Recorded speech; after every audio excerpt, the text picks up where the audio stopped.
बिस्मिल्लाहिर्रहमानिर्रहीम। अस्सलाम वालेकुम नाज़रीन, मैं हूं सैयद अनवारुल हसन और आप देख रहे हैं programme Dastak PTV news Islamabad studio से। नाज़रीन, 17 जुलाई को होने वाले पंजाब में 20 नशिस्तों पर ज़िमनी इंतखाबात इस वक्त सियासी उफक पर छाए हुए हैं और इसके लिए भरपूर इंतखाबी मुहिम चलाई जा रही है। मुस्लिम लीग नवाज जो हुक्मरान जमात है और हिज़्ब इख्तलाफ की बड़ी जमात पाकिस्तान तहरीक इंसाफ के दरमियान इन 20 नशिस्तों पर कांटेदार मुकाबला मुतवक्की है। सियासी मुबस्सरीन इन इंतखाबात को बहुत अहमियत दे रही हैं और उनका ये मानना है कि इन इंतखाबात के नतीजे में जो सूरत हाल पैदा होगी उसका बराह रास्त असर तो पंजाब पर ज़रूर पड़ेगा। हमजा शहबाज साहब जो वज़ीर आला हैं उनकी अददी अक्सरियत के हवाले से और इसके साथ साथ विफाक और विफाक की सियासत पर भी इसके गहरे नकूश पड़ सकते हैं। आपके इल्म है कि पंजाब पाकिस्तान का सबसे बड़ा सूबा है और वहाँ पर ये इंतखाबात होने जा रहे हैं। मुस्लिम लीग नवाज़ की जानिब से मरियम नवाज़ साहिबा जो नून लीग की मरकज़ी नायब सदर हैं वो इंतखाबी मुहिम को लीड कर रही हैं और आज वो जंग में मौजूद थी। जंग में मुख्तलिफ मकामात पर अवामी इज्तिमात से उन्होंने खिताबात किए। खिताब करती उनका ये कहना था कि जो मुश्किल दौर था वो गुजर गया है और आने वाला वक्त अवाम के लिए खुशखबरियाँ लेकर आएगा। और उन्होंने साथ में ये भी कहा कि इन इंतखाबात में मुस्लिम लीग नवाज़ को इमरान खान से मुकाबला नहीं बल्कि महंगाई से मुकाबला कर रही है। साथ में उन्होंने कल जब वो खिताब कर रही थी चीचा वतनी में तो उन्होंने कहा था कि बहुत जल्द वज़ीर आज़म मोहम्मद शहबाज शरीफ साहब आवाम की रिलीफ के लिए एक बड़े पैकेज का ऐलान करेंगे।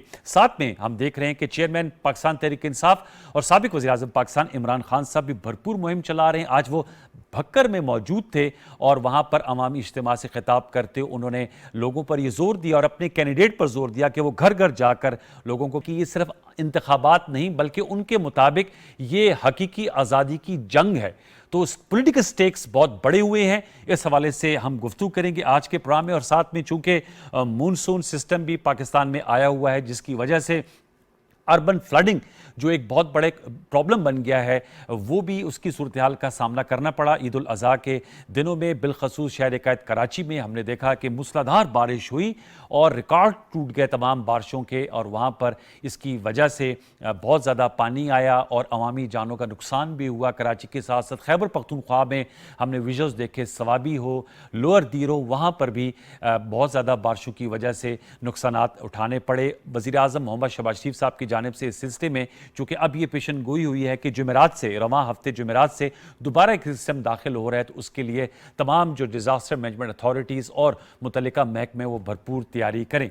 जो आज की नशिस्त में हमने एक तजियाती नशिस्त का एहतमाम किया है। मुल्क के नुमाइंदा तजियाकार, एनालिस्ट, जर्नलिस्ट हमारे साथ मौजूद हैं, उनका तारुफ हमसे करा देते हैं। उनसे हम मुल्क की मौजूदा सियासत बिलखसूस पंजाब में जो ये घमसान का रन पड़ने जा रहा है 17 जुलाई को, इस पर गुफ्तगू कर रहे होंगे। हमें ज्वाइन कर रहे हैं मज़हर अब्बास साहब, सीनियर जर्नलिस्ट हैं, एनालिस्ट हैं। स्काइप पर आपका बहुत शुक्रिया मज़हर अब्बास साहब कि आपने प्रोग्राम दस्तक के लिए वक्त निकाला।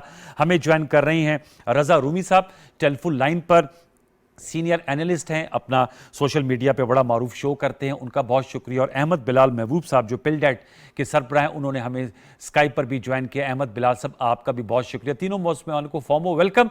मैं गुफ्तगू का आगाज़ से जो है वो मज़हर अब्बास साहब आपसे करना चाहूँगा। मज़हर साहब बताइएगा, पंजाब के हवाले से मैंने कहा कि इस वक्त इंतखाबी मुहिम चल रही है और 17 जुलाई बिल्कुल काउंटडाउन शुरू हो गया है, संडे को इंतखाबात होने हैं। आप किस तरह देख रहे हैं ज़िमनी इंतखाबात को? वैसे रूटीन में देखा जाए तो ज़िमनी इंतखाबात इतनी तवज्जो का मरकज नहीं बन पाते, लेकिन ये गैर मामूली सूरत हाल है जिसकी वजह से आप समझते हैं कि खुद जो पीएमएलएन और पीटीआई है उसको बहुत सीरियसली ले रही है इलेक्शंस को। और हमने देखा है कि पीएमएलएन के जो वफाकी वज़रा और सूबाई वज़रा भी मुस्ताफ़ी हुए हैं और यही बताया गया है कि वो अपने हलकों में इलेक्शन कैंपेन को रन करना चाह रहे हैं। चूंकि इलेक्शन कमीशन के मुताबिक पब्लिक ऑफिस होल्डर जो है वो इसमें इलेक्शन कैंपेन नहीं चला सकते। क्या कहेंगे मज़हर अब्बास साहब? जी शुक्रिया अनवार। देखिए, आपने जो दोनों टॉपिक सेलेक्ट किए हैं वो इंटरलिंक्ड हैं, यानी जो हर साल हर 2 साल बाद बारिशें आती हैं, सैलाब आते हैं, इस तरह के हादसात होते हैं, इस तरह के सानेहात होते हैं, उसके लिए हम कभी भी तैयार नहीं होते जी। और यही हमारी बदकिस्मती है इतनी। चाहे वो आप सिविल हुकूमतें ले लें, फौजी हुकूमतें ले लें, हमने आज तक नहीं देखा कि हमारे जो बल्दियाती निज़ाम है वो कभी मजबूत बनाया हो हमारी जमातों ने, जब भी वो हुकूमतों में रही हैं। अब आ जाते हैं इसके ऊपर। देखिए, ये हर लिहाज से बहुत अहम इंतखाबात हैं। ये एक तरह से मिनी इलेक्शन है। जी। यानी मैं पंजाब का मिनी इलेक्शन इसको इस वजह से कह रहा हूँ कि इन इंतखाबात पे दारोमदार है कि मौजूदा पंजाब हुकूमत बर पाएगी या नहीं रह पाएगी। इसलिए मुस्लिम लीग नून का भी बहुत स्टेक है, और मेरे नुक्ता नज़र से शायद ज़्यादा स्टेक हैं, और इमरान खान बहुत स्टेक हैं, क्योंकि वो जिस तहरीक का आगाज़ किए हुए हैं, अगर ज़िमनी इलेक्शन में उन्हें खातिर खा कामयाबी नहीं मिलती जी। का मतलब इस कि उनकी पूरी कैंपेन जो है वो उससे डैमेज होगी।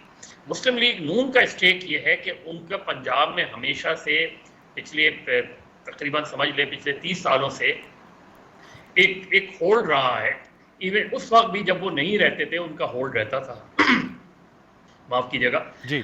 इसलिए मुस्लिम लीग नून के लिए बहुत अहम है। अब अगर इस वक्त हमजा शहबाज अपनी जो चीफ मिनिस्टरशिप मिनिस्ट्री नहीं बचा पाते तो ना सिर्फ पंजाब की हुकूमत जाएगी बल्कि मरकज की हुकूमत भी हिल जाएगी। और ये जो सूरत हाल है ये सिर्फ मुस्लिम लीग नून के लिए नहीं बल्कि मौजूदा हुकूमत के तमाम इत्तेहादियों के लिए बहुत अहम इलेक्शन है। इस लिहाज से, इस नुक्ता नज़र से ये इलेक्शन बहुत अहम है। अब दो बयानियाँ हैं। एक बयानिया वो है जो इमरान खान साहब लेके चल रहे हैं, जिसमें वो ये कह रहे हैं ये इम्पोर्टेड हुकूमत है, जिसमें ये कह रहे हैं ये हकीकी आज़ादी की जंग है, जिसमें ये लोगों को कह रहे हैं कि देखिए हमारे दौर से ज़्यादा महंगाई हो गई है, जिसमें वो ये कह रहे हैं कि देखिए ये जो लोटे हैं इनको शिकस्त देना बहुत ज़रूरी है ताकि सियासत में आइंदा लूटों का कल्चर ख़त्म हो जाए। ये इमरान खान का बयानिया है। और साथ में वो ज़ाहिर है महंगाई का जो तूफ़ान है। मुस्लिम लीग नून जो चीज़ें बावर कराने की कोशिश कर रही है वो यही है कि ये जो कुछ भी महंगाई हुई है ये इमरान खान की वजह से हुई है, वही इसके ज़िम्मेदार हैं। उनके ख़िलाफ़ जो अदम एतमाद की तहरीक आई है वो एक आइनी रास्ते से आई है। तो मुस्लिम और साथ में जो लोग हैं जिनको उन्होंने वोट दिए हैं, जिनको उन्होंने टिकट दिए हैं, वो लोग हैं, उनमें से बेशतर वो लोग हैं जो आज़ाद लड़े थे और अब वो मुस्लिम लीग नून में आए हैं, उससे पहले पीटीआई में थे। जी। तो वो आपकी थोड़ी सी वॉइस जी जी जी थोड़ा सा बजर भाई आपका नुक्ता आ गया, लौट के आपके पास आता हूं, लेकिन आपने बताया दो बयानियों की जंग है और आवाम जो है they will be the ultimate जज। मैं चाहूंगा कि अहमद बिलाल महबूब साहब से भी इस हवाले से राय ले लेते हैं। दोबारा मैं आपका लौट के आऊंगा, थोड़ी सी फ्रीजिंग हो रही थी। अहमद बिलाल साहब, सर आप क्या कहेंगे? जो मजहर अब्बास साहब का तजिया हमने लुब्बे लुबाब सुन लिया, मैं आपकी टेक चाहूंगा। इन ज़िमनी इंतखाबात को आप भी एक मिनी इलेक्शन समझते हैं और आवाम का जो है वो मूड का अंदाजा हो जाएगा, और वोटर्स की तरजीहात क्या होंगी आपकी राय में? वो मुबैना अमरीकी साजिश का बयानिया, या ये जो मरियम नवाज साहिबा कह रही हैं और तसलसल से कह रही हैं कि जो मुश्किल फैसले करने थे वो कर लिए और अब आवाम के लिए खुशखबरियों का दौर आने वाला है?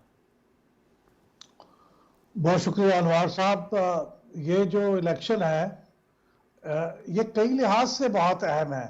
देखिए, एक तो इलेक्शन है तो इसके नतीजे में जो नताइज बरामद होंगे उससे PMLN की मौजूदा जो वजारत आला है पंजाब में उसको भी ख़तरा लाक हो सकता है, या उसके नतीजे में वो ज़्यादा कंसोलिडेट हो सकती है। एक तो ये छोटा नतीजा तो मेरे ख्याल में ये है, ठीक, लेकिन इसके कुछ बड़े नताइज भी हैं। देखिए, ये जिस तरह से कैंपेन चल रही है ये बड़ा कांटे का मुकाबला होगा। ये बहुत यानी ऐसे होगा कि इसका फर्क को बहुत ज्यादा नहीं होगा टच एंड गो वोटों की शरह में या नशिस्तों की तादाद में, क्योंकि PMLN को तो 9 सीटें चाहिए। अपनी अक्सरियत को बरकरार रखने के लिए उन्हें ज्यादा सीटें जीतने की जरूरत नहीं है, लेकिन फिर भी ये बड़ा 9 सीटों के लिए भी बड़ा कांटे का मुकाबला होगा। तो इसके नतीजे में जो एक मोमेंटम जनरेट हो रहा है, सियासी तौर पे एक अवाम को मोबिलाइज किया जा रहा है, उसकी वजह से लोगों के अंदर एक जोश खरोश पैदा हुआ है, और जिस तरह की ज़बान इस्तेमाल की जा रही है उसकी वजह से लोगों के अंदर एक शदीद इश्तिआल की कैफियत भी पैदा हो रही है। तो क्या मेरे नज़दीक ज़्यादा तशवीश की बात तो इंतखाबात के बाद की सूरत हाल है। यानी पहली बात तो यह है कि क्या इंतखाबात के पुरअमन होंगे, अल्लाह करे पुरअमन हो, पहली बात तो बड़ी बात तो यह है, क्योंकि हमारे पास दो एक मिसालें हैं सिंध के अंदर मकामी हुकूमतों के इलेक्शन हुए, सिंध के अंदर एक नेशनल असम्बली की सीट का इलेक्शन हुआ, तो वहाँ पे सूरत हाल पुरअमन नहीं थी जी। तो अब ये इकट्ठी 20 सीटों का इलेक्शन हो रहा है तो ये पुरअमन हो। दूसरी बात यह कि इलेक्शन कमीशन क्या अपनी ये रेपुटेशन को कायम कर पाएगा कि वो फ्री एंड फेयर इलेक्शन करा सकता है, ये भी बड़ा सवाल होगा, क्योंकि उसके ऊपर खुल्लम खुल्ला इल्ज़ाम लगाया जा रहा है कि वो हुकूमत का साथ दे रहा है। और इसके नतीजे में फिर जब ये इलेक्शन के नतायज आ जाएंगे तो उसके बाद क्या हारने वाला फरीक इसको तस्लीम कर लेगा? ठीक। और तस्लीम नहीं करेगा तो क्या उसका फिर रद्द-ए-अमल कोई तहरीक चलाने की सूरत में होगा? तो मेरे नज़दीक ये जो इलेक्शन के दौरान और इलेक्शन के बाद की जो सूरत हाल होगी वो बहुत ज़्यादा अहम होगी। आपको ये मालूम ही है कि 2018 के इलेक्शन में भी बहुत थोड़ा सा फर्क था, सीटें तो खैर PMLN की ज़्यादा थी जी, लेकिन जो वोटिंग की परसेंटेज थी वो कोई 33-34% थी PTI की और कोई 32% के करीब थी PMLN की, तो 2%, 2 परसेंटेज पॉइंट का फर्क था, बहुत मामूली फर्क था, यानी ऐसा नहीं था कि वो फर्क को बहुत बड़ा हो। तो अब यही कैफियत यहाँ रिपीट होते हुए नजर आ रही है। तो अब इसमें कई नए फैक्टर शामिल हो गए और जैसे आपने सही कहा कि बयानियों की भी जंग है, क्योंकि एक तरफ ये PMLN जो इल्ज़ामात लगा रही है इमरान खान साहब पे और इमरान खान साहब PMLN पे जो इल्ज़ामात लगा रहे हैं उनको भी यहाँ पे वेरीफाई करने का एक सवाल पैदा होगा। तो ये पाकिस्तान की जमहूरियत के लिए भी बड़ी नाजुक किस्म की सूरत हाल पैदा होगी नताइज से। ये तो बहुत खुशाइंद बात है कि एक बड़ा अच्छे तरीके से लोग पार्टिसिपेट कर रहे हैं, जलसे बड़े हो रहे हैं, बड़ा एक दूसरे के यूँ समझिए कि ये कोई डेड किस्म का इलेक्शन नहीं है। यस। लेकिन ये पुरअमन रहना चाहिए और इसके नतीजे में भी अमन आना चाहिए। ये बहुत अहम नुक्ता है। ये आप, मैं रजा आपसे जानना चाहूंगा, आप क्या कहेंगे रजा, क्योंकि जैसे मजहर साहब भी कह रहे हैं और अहमद बिलाल साहब भी कह रहे हैं कि कांटे का मुकाबला मुतवक्की है और जलसे भी बता रहे हैं।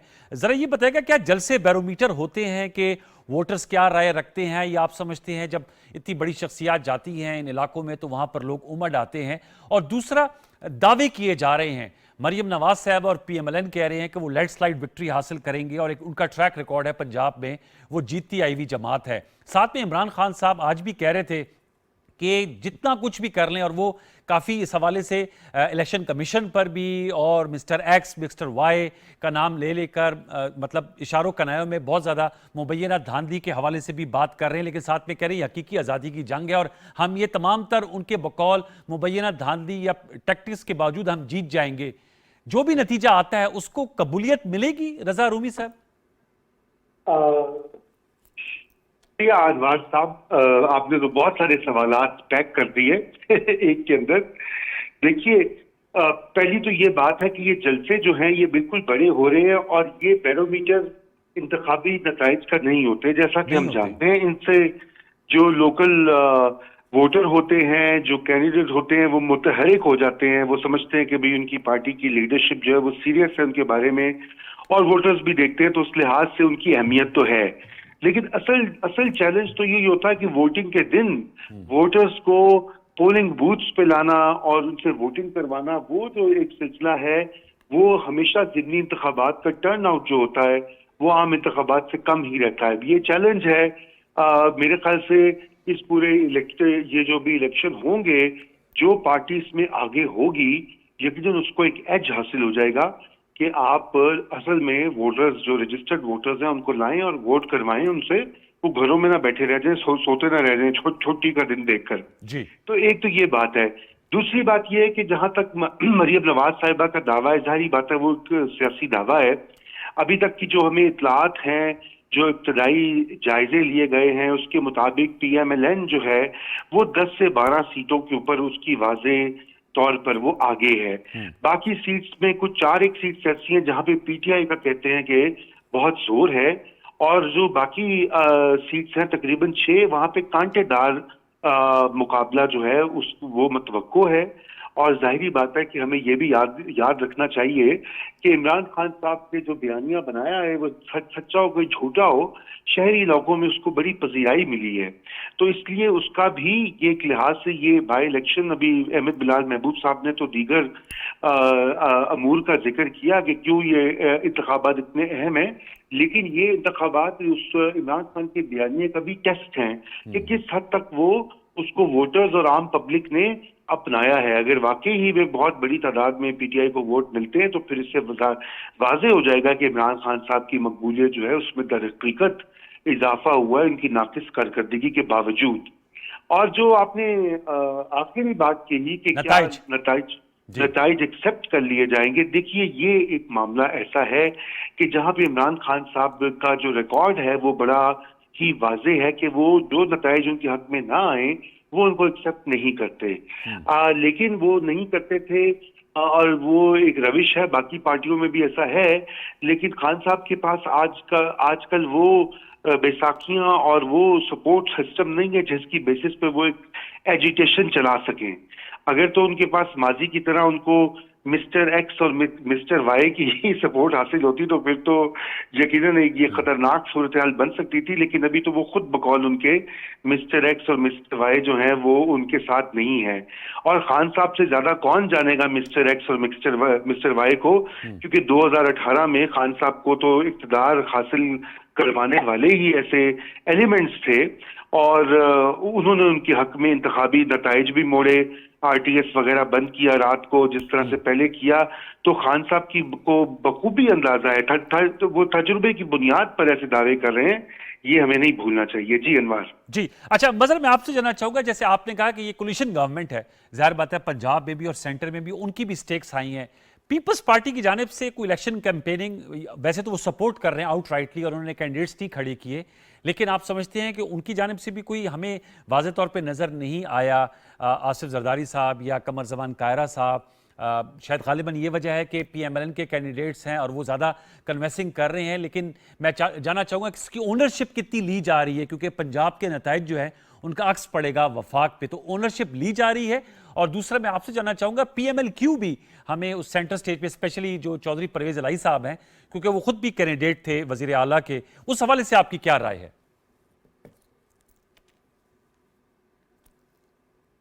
मजहर साहब आपकी ऑडियो, मजहर साहब म्यूट तो नहीं कर दिया आपने स्काइप, काइंडली अपना चेक कीजिएगा सर।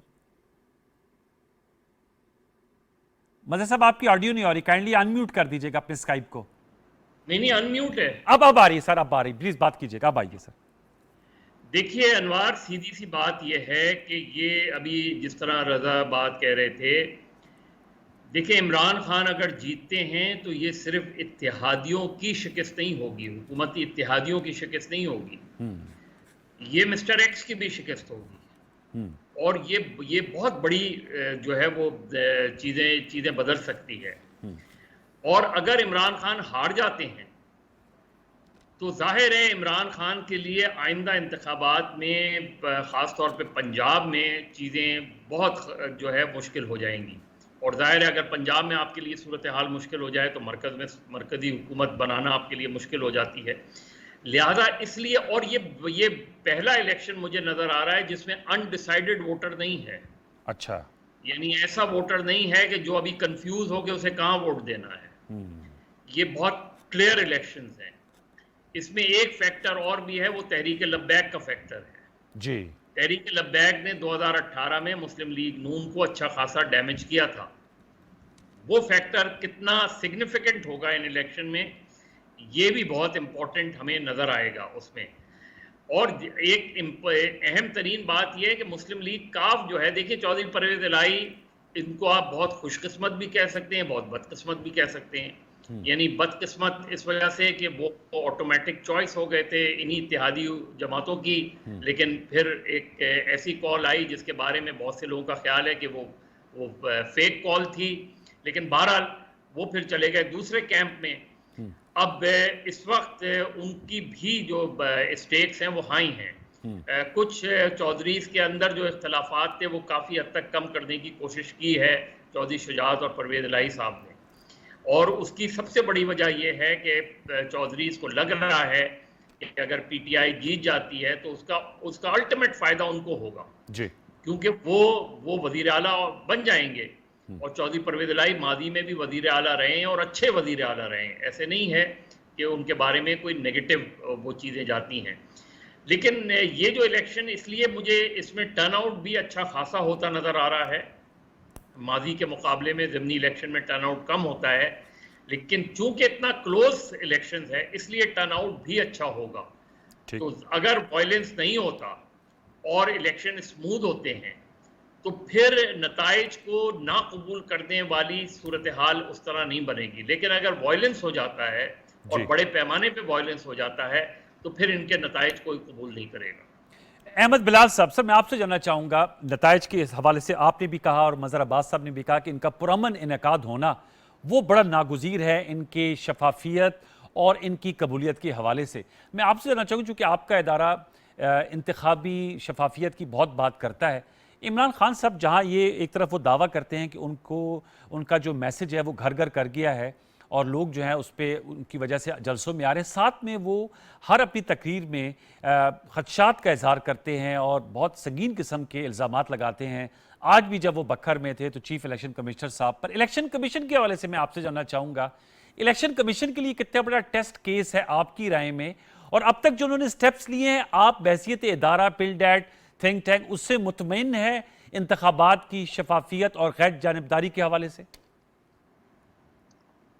देखिए, जहाँ तक इलेक्शन कमीशन का ताल्लुक है और हमने वाकई उनके कंडक्ट का मुस्तकिल जायज़ा लिया है, मेरे ख्याल में इस वक्त जो इलेक्शन कमीशन है वो माजी के किसी भी इलेक्शन कमीशन के मुकाबले में न सिर्फ ये कि वो ज़्यादा फेयर है बल्कि वो ज़्यादा मुतहर्रिक भी है, वो ज़्यादा असर्टिव है, वो अपने इख्तियारात का इस्तेमाल करना भी चाहता है। और इस वजह से शायद उनके ऊपर तनकीद भी ज़्यादा हो रही है, क्योंकि जब इलेक्शन कमीशन कोई बहुत मुतहर्रिक नहीं होता और बहुत कोई स्टैंड नहीं लेता तो उसके ऊपर पुश बैक भी नहीं आता। लेकिन चूंकि इन्होंने डस्का का मामला हो उसके ऊपर भी एक बड़ा वाज़े पोजीशन ली और लोगों को फिर आप कैफर किरदार तक पहुंचाने के लिए भी काफ़ी हद तक आगे चले गए हैं और मज़ीद भी काफ़ी काम हो रहा है। और अभी ये फॉरेन फंडिंग के मामले में भी ऐसे लगता है कि वो काफ़ी हद तक उन्होंने एक मुतहर्रिक किरदार अदा किया है। तो यही वजह है कि इनके ऊपर तनकीद भी काफ़ी हो रही है। तो मैं इलेक्शन कमीशन का किरदार तो मैं समझता हूँ कि बहुत अच्छा रहा है और पॉजिटिव रहा है, और उसकी शायद इसी वजह से उनको कीमत भी अदा करनी पड़ रही है। और इसीलिए मैं अर्ज़ करूँ कि ये जो तज़ाद है ये नज़र आ रहा है कि आप एक तरफ तो ये कह रहे हैं कि इलेक्शन कमीशन जो है ये बिल्कुल मुखालफों के साथ मिल गया है और इलेक्शन फेयर नहीं होने देगा, और फिर आप इलेक्शन में हिस्सा भी ले रहे हैं जी। अगर आपको ये यकीन होता कि ये वाकई इलेक्शन में इलेक्शन कमीशन को बहुत बड़ी गड़बड़ करने वाला है, रिगिंग करने वाला है, तो यकीनन आप बाइकआउट की कॉल देते और आप उसके खिलाफ एक तहरीक चलाते। इसका मतलब यह है कि आपको इलेक्शन के फेयर होने की उम्मीद तो कम से कम है और ये बहुत अच्छी बात है। लेकिन इसके नतीजे में मुझे डर यह है कि अगर फ़र्ज़ करें पीटीआई अपना मतलूबा हदफ पूरा नहीं कर पाए तो फिर पीटीआई को ये कहने का मौका मिलेगा और वो उसको इस्तेमाल करेगी कि देखें हम तो पहले से कह रहे थे कि ये तो इलेक्शन कमीशन फेयर नहीं है और ये इलेक्शन कमीशन ठीक इलेक्शन नहीं कराएगा, तो देखिए इसीलिए हम हार गए हैं। और पीटीआई की ख्वाहिश ये होगी, वो उसमें कामयाब होंगे या नहीं, मेरे ख्याल में उनकी कोशिश ये होगी कि अगर तो वो मतलूबा सीटें जीत जाएं और यहाँ पे पासा पलट जाए और पीएमएलएन की जो चीफ मिनिस्ट्री है उसकी बजाय पीटीआई की सपोर्टेड चीफ मिनिस्ट्री आ जाए तो ठीक है, फिर तो वो उससे फ़ायदा उठाते हुए आगे का कोई प्रोग्राम बनाएंगे। और अगर ऐसा ना हो सके तो फिर वो कोशिश करेंगे कि वो जो तहरीक नहीं चला सके थे 25 जुलाई को, वो इस नतीजे के में से जो नताज निकलेंगे इस इलेक्शन के उसमें से कोई तहरीक बरामद कर सकें, उससे कोई तहरीक की बुनियाद रख सकें। तो ये मेरे ख्याल में इलेक्शन कमीशन का काम तो मैं आपके सवाल का जवाब देते हुए मैं तो ज़ाती तौर पर समझता हूँ कि बड़े नर्व्स हैं उनके, इतने आसाब मजबूत हैं कि वो इन सारी तनकीद के बावजूद वो चीज़ों को संभाल के चल रहे हैं और अपने काम भी कर रहे हैं। लेकिन इसके नतीजे में अब ये पार्टियां किस तरह से कंडक्ट करेंगी ये मैं नहीं कह सकता। यह भी देखने वाली बात है कि क्या इसके नतीजे में वो इलेक्शन को कबूल करेंगी या इसके नतीजे में कोई तहरीक चलाने की कोशिश करेंगी। ठीक है। अच्छा रजा, मैं आपसे जानना चाहूँ, जो कंटेंट है, जो तकरीर हो रही हैं, हम भी सुन रहे हैं, आप भी सुन रहे होंगे, जो 20 हलकों की आवाम है वो भी सुन रहे हैं, और पूरा पाकिस्तान भी इलेक्ट्रॉनिक और सोशल मीडिया की वजह से उन तमाम तकरीर को सुन रहा है। मरीम नवाज साहबा तकरीर कर रही हैं, इमरान खान साहब कर रहे हैं। मैं आपसे जानना चाहूँगा एज एन एनालिस्ट, आप समझते हैं कि जो अवामी इशूज़ हैं उनको सही तौर पर टच किया जा रहा है? मरीम नवाज साहबा का बार बार ये कहना कि उन्हें एहसास है कि मुश्किल वक्त है और मुश्किल फैसले हो गए जितने होने थे, अब आसानियाँ पैदा होंगी और जल्द वज़ीर-ए-आज़म शहबाज शरीफ साहब जो हैं वो अवामी फलाह के मनसूबों का ऐलान करेंगे। पेट्रोलियम मसनूआत की कीमतों का भी उन्होंने हवाले दिया कि इंटरनेशनल मार्केट में कमी वाक़या हो रही है। साथ में वो कहती हैं कि खान साहब जब तकरीर करते हैं तो अपना कोई प्रोजेक्ट बताएं, और वो पंजाब दुश्मनी वाली बात भी बीच में आती है, वो जो 100 यूनिट जिनके फ्री जिनको बिजली देनी थी। दूसरी तरफ इमरान खान साहब हैं, वो आज भी मैं सुन रहा था मुबैना अमरीकी साजिश, फिर मुकामी किरदारों का मिल जाना, फिर ये कहना कि कोई न्यूट्रल नहीं रहना चाहिए था, और ये हकीकी आज़ादी की जंग है। आप समझते हैं अवामी मूड के साथ ये इनकी बातें रेजोनेट कर रही हैं, और अवाम की तरजीह किस तरफ ज्यादा होगी, कीपिंग इन व्यू जो 20 हलकों की आवाम है बिलखसूस? देखिए, सच्ची बात तो ये है कि लोकल इश्यूज के ऊपर तो कम ही कंटेंट दिखाई दिया है। ज्यादातर तो जो इश्यूज हैं वो कौमी नौयत के हैं, चाहे वो इमरान खान साहब का घिसा पिटा साजिश की थ्योरी हो कि वो मीर जाफर और मीर कासिम ने जो है वो उन्होंने मीर सादिक ने साजिश करके उनकी हुकूमत निकाल दी, और वो तो बड़ी कोई कामयाबियों के झंडे गाड़े हुए थे। मसलन उन्होंने ये भी दावा किया कि जो उस्मान बुज़दार साहब ने पानी के वो अंडर ड्रेनेज के लिए टैंक बनवाए थे, बड़ा उन्होंने काम किया था, जिसके का कोई सबूत नहीं है, वो एक उनकी यूजुअल कार्रवाई है। इसी तरह उन्होंने असद इकबाल साहब के ऊपर भी गाली गलौज की और जो उकसाया, जो उनके वर्कर्स और उनके सपोर्टर्स को जो इंकरेजमेंट चाहिए होती है गाली गलौज करने की, चोर चोर के नारे लगाने की, वो खान साहब ने कल उसका खुद अब सबूत दे दिया कि वो खुद इस चीज पे उकसाते हैं। आज भी कहा मरियम जी, और आज भी कहा है उन्होंने। और मरियम नवाज साहिबा भी बड़ी हद तक आपने देखा है कि वो मतलब मोहतरमा फराह गोगी और मोहतरमा बुशरा बीवी के बारे में भी खूब सारे उनकी लतें लहती रही हैं। तो ये तो एक सियासी नैरेटिव तो ये बड़ा जो है टिपिकल किस्म का कशीदा है। लेकिन कंटेंट वाइज मेरे ख्याल से मरियम ने कम से कम ये बात जरूर कही है, इस चीज का इतराफ भी किया है कि मुश्किल फैसले किए उनके चचा जान जो वजीर आजम के मनसब पे फाइज हैं, और ये भी नवीद दी उन्होंने कि भाई शायद हो सकता है मुस्तकबिल में कोई रिलीफ मिलने का मौका हो। लेकिन देखिए अनवार, बात ये है कि ये जो इनकी बयानियां है ये अनफॉर्चुनेटली बहुत ही, जिसे अंग्रेजी में टॉक्सिक कहा जाता है, वो हो चुका है। और पाकिस्तान में अब इस चीज की कोई उम्मीद नहीं दिखाई देती कि मुस्तकबिल करीब में सियासतदान जो है वो वाकई ही लोगों को, अपने वोटरों को, अपनी सपोर्ट बेस को इन्फॉर्म करेंगे, उनको एक डायरेक्शन देंगे, उनकी सियासी और अखलाकी तरबियत करेंगे। इसकी तो उम्मीद छोड़ देनी चाहिए। और यही इन बाई इलेक्शन से ये तो ट्रेलर है कि अब अगले जनरल इलेक्शन में जो होगा यहाँ पर, और जिस तरह का तूफान बदतमीजी होगा यहाँ पे, पहले बहुत जिक्र हुआ वायलेंस वगैरह का, वो भी एक नया अंसर जो है, खैर नया तो नहीं है लेकिन अभी माजी करीब में बहुत शिद्दत के साथ वो तकरीबन हर ज़िमनी इंतखाबात जो हुए उसमें हमने देखा है कि वो अंसर आया है। अब ये बहुत बड़ा चैलेंज है इलेक्शन कमीशन और कानून नाफिज करने वाले इदारों के लिए कि वो इस तरह के तशद्दुद को रोकें, क्योंकि देखिए जो जबान की कशीदगी और मुतशद्दिद जबान और नारेबाजी जो होती है वो ही एक्चुअली में फिजिकल वायलेंस में तब्दील हो जाती है। तो ये रोकना अब ये सियासतदानों के ऊपर ही मुनहसर है, और उनके जो इर्द गिर्द लोग उनको एडवाइस करते हैं, ये उन्हीं का काम है कि वो इसको हद्दुल वसा तौर पर रोकें ताकि ये मामला हाथ से ना निकले। जी, ये मैं चाहूंगा मजहर भाई, इस पे आप भी कमेंट कीजिएगा। ये जो पोलराइजेशन है, वो जो एहसन इकबाल साहब का वाकया हुआ उसके बाद उन फैमिली ने बड़ापन भी दिखाया और अपनी गलती का एहसास होते हुए वहाँ गए। एहसन इकबाल साहब ने भी ज़र्फ दिखाया, लेकिन आज भी इमरान खान साहब कह रहे थे और वो बार बार इस बात का हवाला दे रहे हैं। तो मैं आपसे जानना चाहूँगा कि आपने भी कहा कि वायलेंस अगर खुदा अल्लाह करे ना हो तो इन इलेक्शंस को बहुत बेहतर तौर पे भी समझा जाएगा और जाहिर बात है इनके नतायज को फिर ना मानना जो है उसकी भी कोई गुंजाइश नहीं होगी। लेकिन उसके लिए लीडरशिप रोल क्या होना चाहिए और मीडिया को भी इस पे क्या एक अपना कोई किरदार अदा करना चाहिए कि इस हवाले से अगर हम इस्लाह अहवाल का आगाज के लिए कोई जरिया बन सकें तो क्या ये बेहतर नहीं है, क्योंकि इससे तो मामला और ज्यादा तनाव का शिकार हो सकते हैं। देखिए अनवार, सीधी सी बात है कि इलेक्ट्रॉनिक मीडिया और फिर सोशल मीडिया के आने से इंफॉर्मेशन का फ्लो तो बहुत बड़ा है, इसमें तो कोई शक नहीं है, लेकिन साथ में जुनूनियत भी बहुत बड़ी है। और जुनूनियत अपने मुख्तलिफ फॉर्म्स में हमें नज़र आती है। इंतहा पसंदाना, चाहे वो मजहबी इंतहा पसंदी हो और अब हम सियासी इंतहा पसंदी के फॉर्म में भी। और बदकिस्मती से ये जो जुनूनियत है इसको पॉलिटिकल ओनरशिप हासिल है। और ये सबसे डेंजरस बात है कि इसको पॉलिटिकल ओनरशिप हासिल है। सोशल मीडिया के आप विंग्स देख लें मुख्तलिफ जमातों के, उसमें इमरान खान की तकारीर हों, मरियम नवाज़ की तकारीर हों या दीगर लीडर्स की तकारीर हों, वो देख लें, उनके ट्वीट्स देख लें, वो आपको नज़र आता है और उसका रिफ्लेक्शन हमें अब सोसाइटी में नज़र आ रहा है उस जुनूनियत का। तो ये है तो बहुत ख़तरनाक, लेकिन मुझे लगता नहीं कि ये जल्दी जाएगा। मेरा ख्याल है कहना नहीं चाहिए, लेकिन लगता है कि कहीं ये किसी बड़े हादसे या हादसात का शिकार ना हो जाए हम।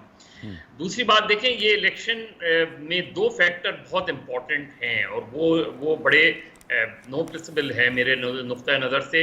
मैं ये देखना चाहता हूँ कि इन इलेक्शंस में लोटा सियासत को तक़वियत मिलेगी या उसको डिस्करेज किया जाएगा। अच्छा, दूसरी सबसे उससे भी ज़्यादा इम्पोर्टेंट बात, क्योंकि जिनको हम लोटा कहते हैं वो कल आज़ाद लड़े थे, उन्होंने नून को भी हराया था, पीटीआई को भी हराया था, फिर वो पीटीआई ज्वाइन कर ली, फिर पीटीआई छोड़ दी, अब वो सपोर्ट कर रहे हैं, नून के उम्मीदवार हैं। लेकिन उससे ज़्यादा अहम बात ये कि बरादरी को वोट पड़ेगा या जमातों को वोट पड़ेगा।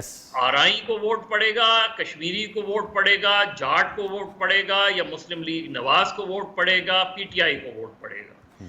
ये बहुत सिग्निफिकेंट बात है। और ये क्योंकि 1985 के ऑनवर्ड्स हमने देखा कि हमारा पॉलिटिकल कल्चर जो है वो बरादरियों, ज़ात पात, लिसानी और फ़िरक़ावारियत में तकसीम हो गया।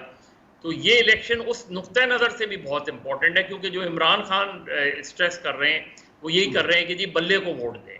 यानी उन्हें ये पता है कि इस वक्त जो सूरत हाल है उसमें वो पार्टी वोट मांगने की कोशिश कर रहे हैं। तो ये इलेक्शन के नताइज ये भी बताएंगे कि क्या इलेक्टेबल्स आज भी अपनी जगह मौजूद हैं, उन्होंने अपनी पोजीशंस उसी तरह बरकरार रखी है कि वो जिस पार्टी में जाएं वो आज़ाद लड़ें, लेकिन उनका वोटर उनके साथ जुड़ा हुआ है, या ये कि वोटर ये फैसला करेगा कि मैं चाहे वो आरआई हों या कश्मीरी हों या जाट हों, मुझे जो है वो पार्टी के बयानिए को वोट देना है। तो ये मेरा ख्याल है उस नुक्ते नज़र से भी ये इलेक्शन जो है बहुत इंपॉर्टेंट है। Very interesting. अहमद साहब, इस पे आप क्या कहेंगे? वेरी इंटरेस्टिंग ऑब्जर्वेशन कि पार्टी को वोट पड़ेगा या इलेक्टेबल्स, क्योंकि ज़्यादा पता है ये जो लोग हैं ज़्यादातर दे आर इलेक्टेबल्स और वो पार्टी में जब जाते हैं तो उस पार्टी का वोट बैंक भी उनको मिल जाता है, या जो पंजाब में जो कास्ट सिस्टम है, जो ब्रादरीज़म है, उस पर वोट पड़ेगा। रिवायत तो ये रिवायतन देखते हुए आप क्या समझते हैं कि कंटिन्यू करेगी या पार्टी जो है वो वोट ज़्यादा ले जाएगी? अनवार साहब, इसमें ज़्यादा अलमिया तो ये है कि अगर पार्टी को वोट पड़े जज्बात में और बिरादरी को वोट पड़े जज्बात में, लेकिन इश्यूज पे बात ना हो।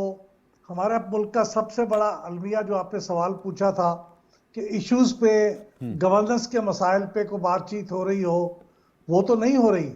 हमारे इलेक्शनों में इतनी जज्बाती फिजा हो जाती है पैदा कि हम अपनी इसमियत के अंदर इतने खो जाते हैं कि हम ये नहीं देखते कि इसमें इस पार्टी ने गवर्नेंस में कोई रोल अदा किया, इस पार्टी ने कोई मुल्क की तरक्की में कोई रोल अदा किया, बल्कि हम अपनी पार्टी की या अपनी बिरादरी की मोहब्बत में ही वोट दे पाते हैं। तो इस दफ़ा भी माहौल ऐसा बना है कि आप इसमें, हमारे मसाइल तो यही है ना कि ये जो आप इस वक्त माशी सूरत हाल देख रहे हैं उसका मतलब यह है कि गवर्नेंस ठीक नहीं हुई। आप कराची में अगर पानी के सैलाब के मसाइल हो रहे हैं दूसरे हिस्सों में, तो वहाँ पे भी इसका मतलब मैनेजमेंट को ठीक नहीं हुई। तो सवाल बजाय इसके कि वो सवाल उठाए जाएं, और उस पर पार्टियों को मजबूर किया जाए कि वो पोजीशन लें और वादे करें, जज्बाती फिजा पैदा हो गई है। तो मेरे नज़दीक तो ये बिरादरी का जो असर और रसूख पिछले इलेक्शनों में मौजूद था, कमोबेश वही रहेगा। थोड़ा सा शायद कम हो, इसलिए कि पार्टियों का इस वक्त जोश और जज्बा शायद ज़्यादा है, तो शायद बिरादरी का कुछ प्रोफाइल को थोड़ा सा कम हो जाए, लेकिन कमोबेश वही रहेगा जो 2018 की पोजीशन थी। रजा, आप क्या कहेंगे इस हवाले से?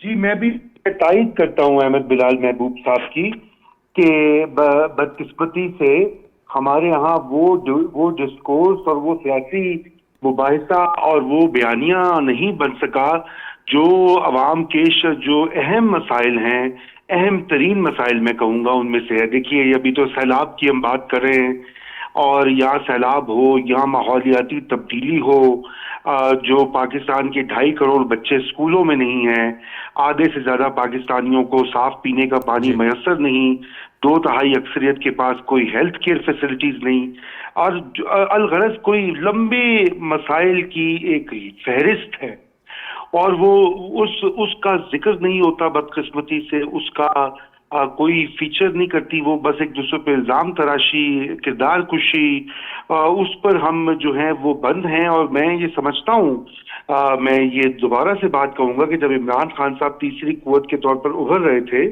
तो हम सबको बहुत तवक्कुआत थी। हमारा ये ख्याल था कि खान साहब चूंकि एक नई पार्टी, एक साफ सुथरा पाकिस्तान की तलाश में सरगर्दा हैं, तो वो ये पॉलिटिकल नैरेटिव को बदलेंगे। लेकिन उन्होंने तो ऐसा शुरू किया कि जो पुरानी पार्टियां, जो 2 बड़ी पार्टियां हैं, वो उन्होंने तो अपनी नफरतें कम की और वो बुलाकर उन्होंने कोई ना कोई चार्टर ऑफ डेमोक्रेसी कर लिया। लेकिन खान साहब ने तो इस पिच पर ले गए हैं कि अब वो चोर और डाकू के अलावा उससे कम तो कोई बात ही नहीं करते। तो ये इस तरह का जो मामला है, ये मेरे ख्याल से एक बहुत ही परेशान कुन चीज है। और जाहिर बात है, इसमें सबसे अहम रोल यही आता है कि मीडिया और जो सिविल सोसाइटी है पाकिस्तान की, ये उसको बार बार बावर करवाना होगा सियासी जमातों को, उनके कायदीन को, कि खुदारा ये वो रविश बदले, क्योंकि मुल्क को इतने संगीन चैलेंजेस का सामना है।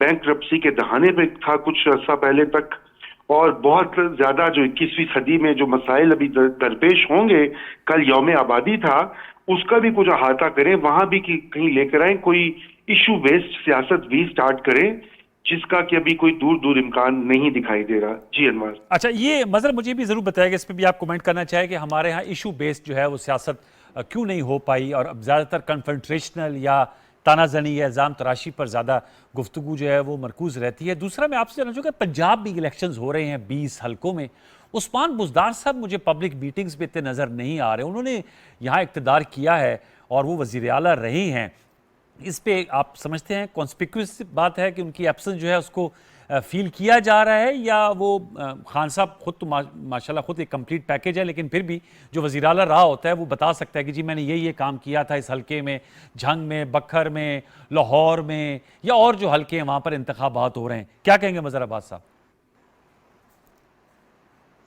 अनवर, आपने पहला पॉइंट मैंने सही सुन नहीं सका, पहला पॉइंट क्या कहा था आपने?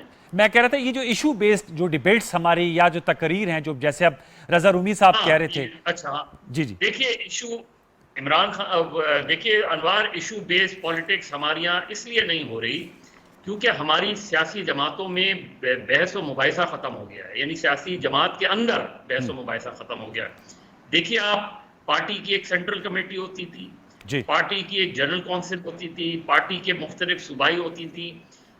मुझे बता दें, कोई भी पार्टी बता दे कि उनकी सेंट्रल कमेटी के किसी कोई मिनट्स दिखा दे जिसमें बहस और मुबाहिसा हुआ इशूज पे, नहीं होता। हाँ, 5 साल बाद, 4 साल बाद जब भी इलेक्शन होते हैं, एक मंशूर आ जाता है, घिसा पिटा वही मंशूर, कोई नई चीजें उसमें नजर नहीं आती, और उसके बाद कभी भी मंशूर पर डिबेट नहीं होती, यानी उस मंशूर के ऊपर कभी डिबेट नहीं होती। पार्टी के अंदर जमहूरियत नहीं है। जब पार्टी के अंदर जमहूरियत नहीं होगी तो इश्यूज नहीं डिस्कस होंगे। आपको सिर्फ ये होता है कि इख्तिदार पे आना किस तरह है और इख्तिदार को बचाना किस तरह है। इख्तिदार में आने के लिए कौन से रास्ते इख्तियार करने हैं, इख्तिदार को बचाने के लिए कौन से रास्ते इख्तियार करने हैं। आपके किसी एक पार्टी के अंदर आबादी कंट्रोल का कोई भी किसी एक पार्टी ने इसको डिस्कस ही नहीं किया। वैसे तो हम डिस्कस करें भी, हम 18वीं तरमीम के शादियाने बजाते हैं जी, मगर पूछें आपके 18वीं तरमीम के नताइज के में क्या सूबाई हुकूमतों में कोई बेहतरी आई है? सूबों में उनके कहीं ट्रिकल डाउन इफेक्ट्स हुए, इसलिए कि हमने सूबे ने पावर्स तो ले ली जी, लेकिन वो पावर्स उन्होंने मकामी हुकूमतों तक मुंतकिल नहीं की। यस, ठीक है, इशू बेस इसलिए हमारे यहाँ हेल्थ एजुकेशन सिर्फ आप बिल्कुल घसे पिटे चीजें देखेंगे, कोई भी नई डायरेक्शन नहीं दे रही कोई सियासी जमात,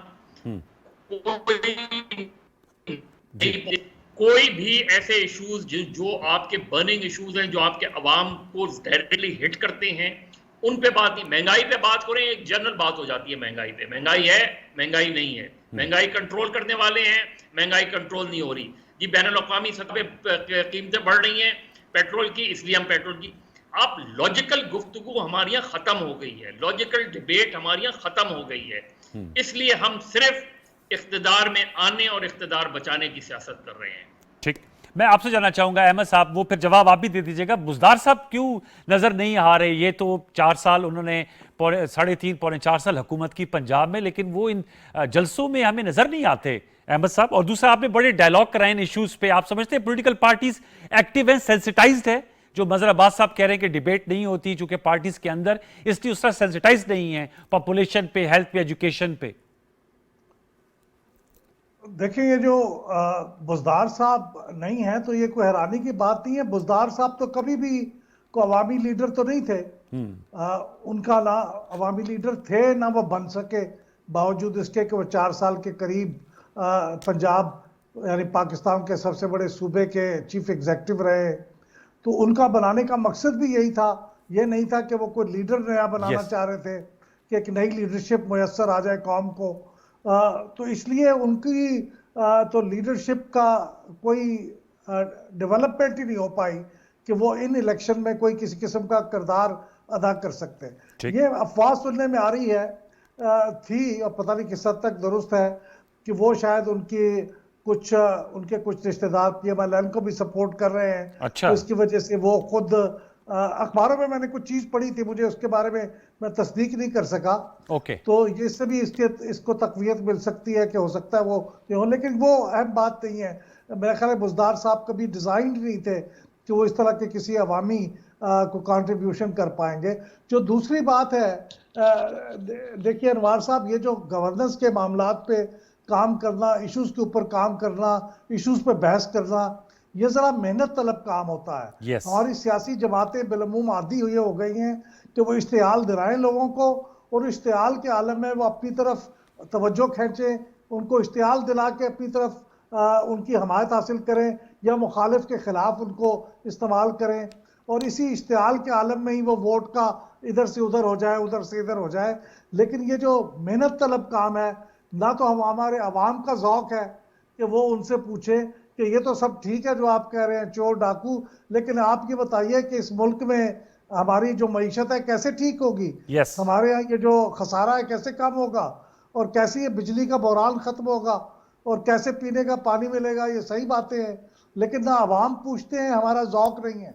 लेकिन मेरे ख्याल में अब ये अवाम के अंदर भी और पार्टियों के अंदर भी कुछ खौफ खुदा होना चाहिए कि कितने अरसा तक वो बेवकूफ़ बनाएंगे लोगों को, और इश्तिहाल के बुनियाद पे और नारों के बुनियाद पे वोट लेंगे और दूसरों के वोट काटेंगे। कुछ इसके ऊपर मेहनत करें।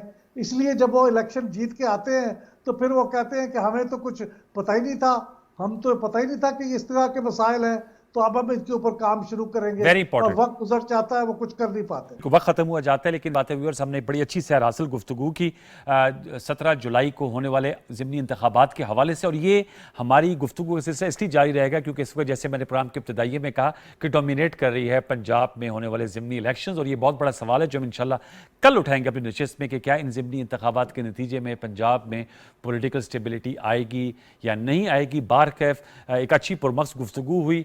अपना फीडबैक इस हवाले से फेसबुक और ट्विटर पे दीजिएगा। मैं बहुत शुक्रगुजार हूँ मज़हर अब्बास साहब आपका कि आप प्रोग्राम में तशरीफ़ और आपने अपनी कीमती ख्याल से हमें आगाह किया। आपका, अहमद बिलाल महमूद साहब के आपने कंट्रीब्यूट किया, आपका बहुत शुक्रिया।